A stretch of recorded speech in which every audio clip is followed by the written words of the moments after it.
who don't want to be part of the shenanigans of these political parties can run without having to deal with those things. I know of a presidential candidate during the last election, 2023. Each time the party leaders are broke, they will write him that they want to withdraw him as a candidate. So he'll send them money. The following week again, they'll go and meet somewhere and say, we don't want you to be our candidate anymore. He'll send them money. Because, like she said, most of the party leaders don't have a second job. But that's not a major party. Where they happen? Well, it was a major party. Wow. Yes. There were only 18 parties in this last election. So it wasn't like the 79 parties in 2019. So it was a major party. But that's how they operate. But if there were rooms for independent candidacy, it's people who with ideas who don't want to participate in the dirtiness of politics can come out as candidates, organize themselves, and you find out that a lot of independent candidates will even organize better than the political parties. Because then they can find people who align with their objectives, their vision, and their narratives about how to fix the country, who will not say, well, the leader of the ward has suspended you. When you are a presidential candidate of a party, like they did to Shiomole, they went to his ward. The people at his ward did not even know his name. They didn't know he's the chairman of the party. But these are some of the things they do. So that, I also think that one added advantage to the whole process of democracy is to allow diasporans to vote. Diaspora voting will also put a lot of pressure because you have 6 million Nigerians, and they can leverage, they can even out 6 million Nigerians outside.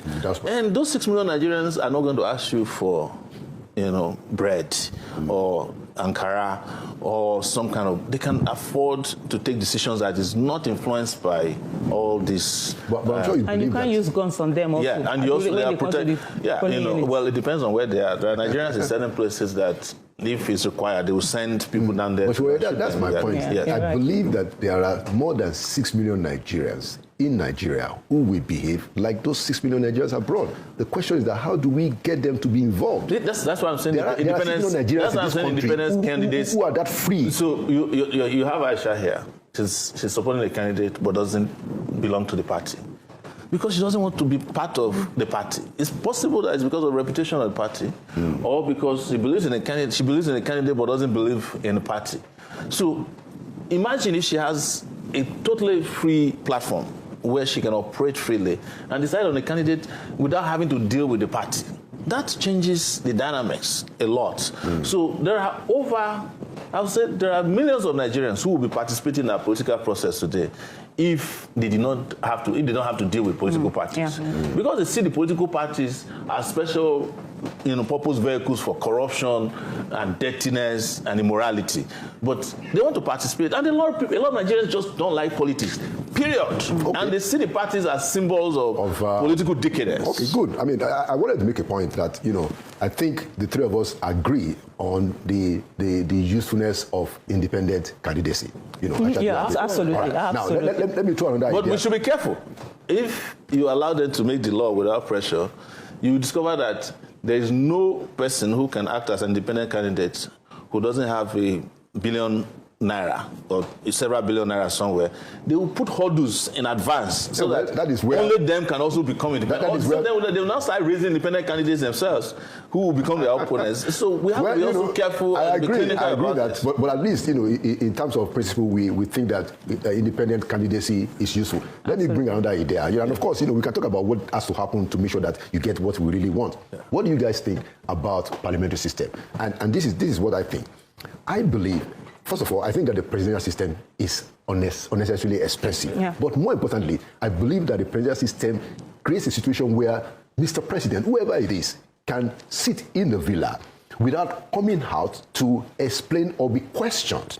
But in a parliamentary system, you have to sit in the parliament face to face with an opposition leader, and you have to take questions from the opposition, and all of this done in the public. I think that can help our political process to become more accountable. What do you guys think, Aisha? Okay, so for me, straight off, I would say that we are not doing, the presidential system itself, we are not doing true federalism. So that's the thing about Nigeria. We have all sorts of things. We copy something, we're doing it, we're not doing it very well. But I totally agree with you. For me, the parliamentary system works better for me.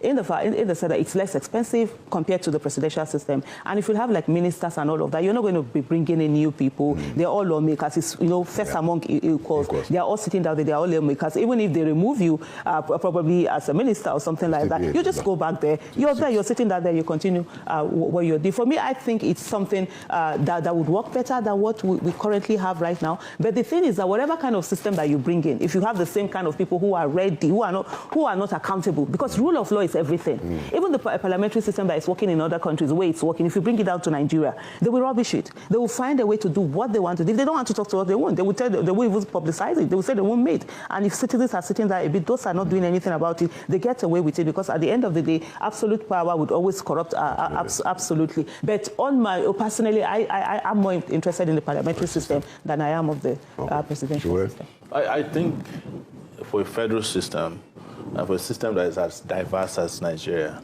I still prefer the presidential system of government. Those who practice parliamentary system are usually societies that don't have our kind of diversity.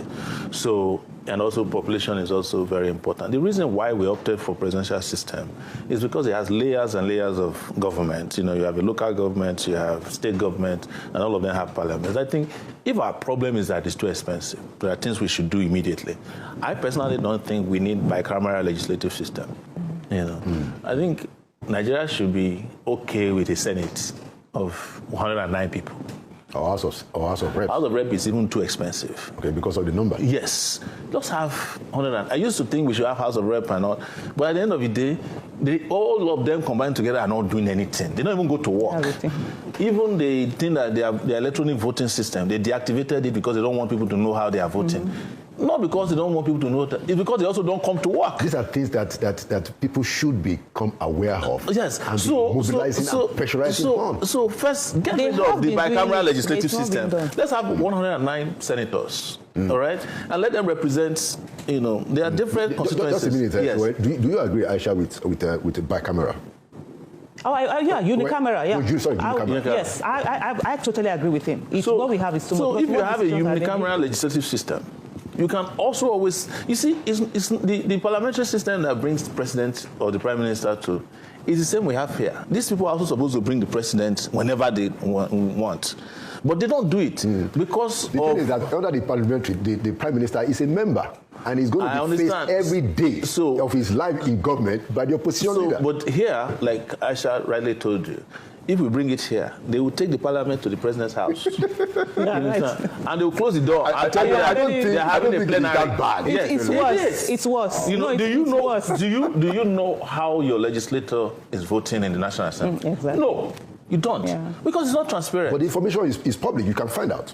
It's not. You can't find out how they are voting. Who? You know the general. You can have a general idea of. But when they want to do the voting, the thing is that there's supposed to be an electronic register in a place. You place your finger on it. It says you don't have control over the results. In fact, the public is supposed to be seeing it in the US.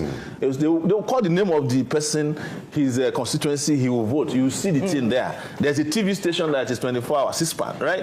In the US. Here, you don't know who voted for which law. Well, I think and most of them also don't show up. I think it's important to begin to call out the leaders of the National Assembly. Don't we call them out every day? That you cannot. They shut down the National Assembly. Because those are the areas that we can get to do something on a let me come. We can't change the game without changing the players. That's it. Let me come in. I think was it last year when they had those 5 gender bills that the National Assembly threw away. One of them, as little as a woman that is married to a non-Nigeria, let her be able to confer Nigerian citizenship to her husband. Yes. It's not too much. They threw everything away. Women were outside the National Assembly for over 30 days. And some of them made fun, when they are tired, they will go away. Yes. So that's what they always say. It's closed now. Open now was done. A lot of this. They keep saying this, go away. And, at the end of the day, they will bring in security agents that will kill everybody. And even the security agents, then later they will be crying that Nigeria is bad. They are being this way. Well, all of us are suffering. Because people watch the whole space, the civic space, being shrunk, being attacked, and they felt it's none of their business. But today, it's all our business now. Well, ladies and gentlemen, it's been quite exciting having this discussion, and I wish that we could go on and on, because there are indeed things that can be sorted out, and there are things that will require much difficult handling. But I want to thank you both for coming, and to say that it's important that your voices are, continue to be active and raised around the important issues of the future of Nigeria. And I'm hopeful that we will get it. Now, last question. Do you guys have hope that we will get that Nigeria of our dream? Just, 10 seconds each. Oh, absolutely. We'll get that Nigeria of our dream. Nigeria must work in our lifetime, and we are not giving up. Giving up is not an option. And the thing is that we keep going, and we'll get that nation. It might be impossible, but like Nelson Mandela said, it's impossible until it is done, and we will get that Nigeria. Thank you. Jore? I don't think we should overplay hope, because that's what put people to sleep. I would urge people to go for the Nigeria that they want for themselves. That is the Nigeria that works. And it's not going to happen by hoping that it will happen. You have to really go after that Nigeria that you want. Okay. Yes. Well, that's it's a good note to wrap it. At least, we all three